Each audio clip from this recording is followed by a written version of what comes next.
nya asian nya de electric scooty mat ka lawe jong ya shaka one shot Quincy Motors Jamrang Shuro pat ka liang no shaka e thamukas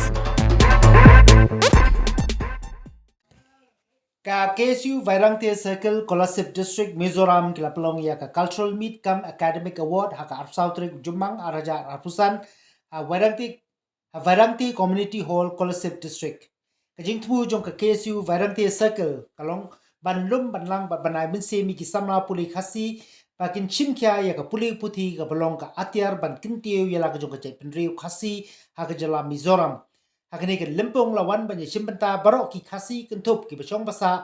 ha phaisen bat ha saipum barok kini gisnong ki dei ke badang hap ha ka than nong pandong bat ki long ki basa din ha ka liang ka yo ka kot ki khasi balong ki traishnong ha Mizoram ki don komba shispa khatsan li ki long yeng bat ki don komba sanspa tam ki khasi bat jan barok ki im da ka rep tempo bat kwai ke KSU kala pen khaya ka snat Trekam ke jongka ke KSU Vairangte Unit House Nam Araja Khandai hading ke jingcha thombo jong ki nongrap khasi hai ki wepat ki jai benriu he pai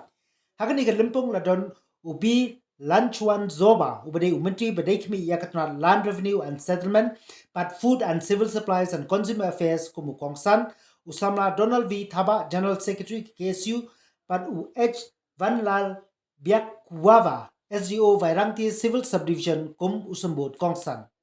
lapun ko purom khnangut ki samla puli khasi iba hapreng ke jingsham jinge kilala ban pendep ya ke jing puli ke jongki dalo ka tai ke lempong ka KSU kala yo ru banya selok kerpang padu menteri jong ka sarkar Mizoram alor ke jing sateng ban ai ka land settlement certificate ya ki long yin khasi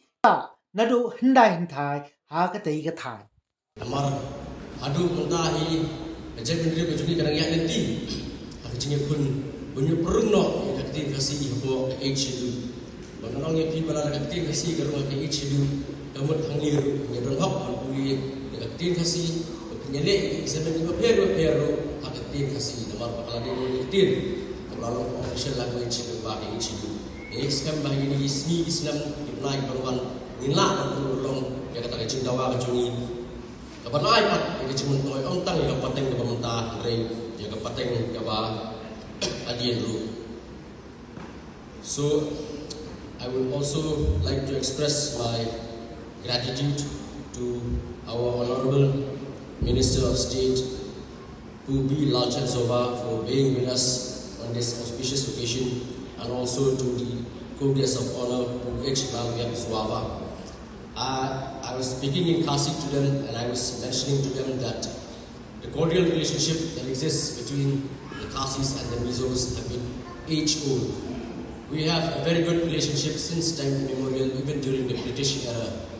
right from the advent of Christianity to the formation of the state of Mizoram and the formation of the state of Meghalaya. We have been working hand in hand through times, through thick and thin. And I would also like to specifically mention our brethren from the Mizo Sirlai Paul, although they are not here on this occasion, but I hope next time that they will be invited on such occasions of the Khasi. We have been working in Neso with regards to the aspirations, the aims and the objectives of the indigenous tribal people of Northeast region. Our relationship through Neso